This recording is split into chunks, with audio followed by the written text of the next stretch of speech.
Good morning दोस्तों, स्वागत है आपका एक और स्टोरी सेशन में। तो चलिए शुरू करते हैं।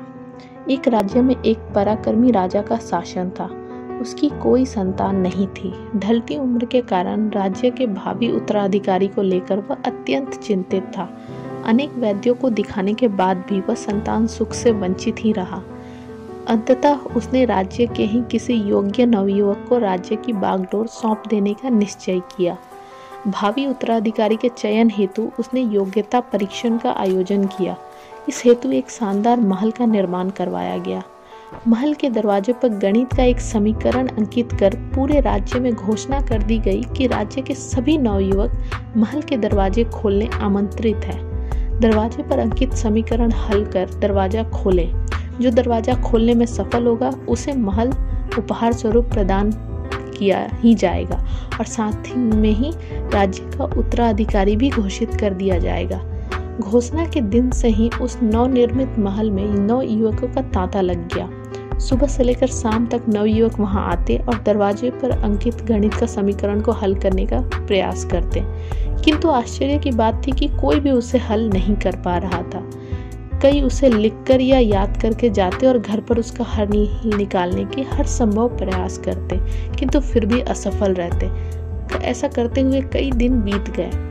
राज्य के बड़े से बड़े गणितज्ञ भी उस समीकरण का हल निकाल पाने में असमर्थ रहे। तब राजा ने दूसरे राज्यों के गणितज्ञों को भी आमंत्रित किया।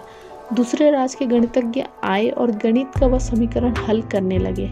जैसे जैसे दिन ढलता गया, एक एक करके गणितज्ञ भी वहां से जाते गए।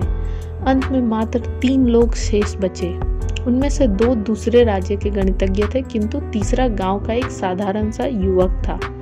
दोनों गणितज्ञ जहां गणित का समीकरण हल करने में लगे हुए थे, वहां युवक एक कोने में खड़ा होकर उन्हें देख रहा था।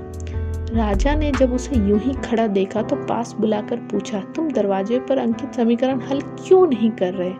युवक बोला, महाराज, मैं तो बस यूं ही इन नामी गिरामी गणितज्ञों को देखने आया हूँ। ये अपने राज्य को इतने बड़े गणितज्ञ हैं, इन्हें समीकरण हल करने दीजिए। यदि इन्होंने हल निकाल लिया तो राज्य के उत्तराधिकारी बन जाएंगे। इससे बड़ी खुशी की बात और क्या होगी। यदि ये समीकरण हल नहीं कर पाए तो मैं कोशिश करके देखूंगा। इतना कहकर युवक एक कोने में बैठकर गणितज्ञ को वापस देखने लगा। पूरा दिन निकल गया और शाम घेर आई, किंतु दोनों गणितज्ञ समीकरण हल नहीं कर पाए। उनके मस्तिष्क में पूरे दिन मात्र एक ही प्रश्न घूम रहा था कि आखिर इस समीकरण में ऐसा भी क्या है, कैसे ये हल होगा और कैसे ये महल का दरवाजा खुलेगा। पूरा प्रयास करने के बाद भी वे समीकरण हल नहीं कर पाए।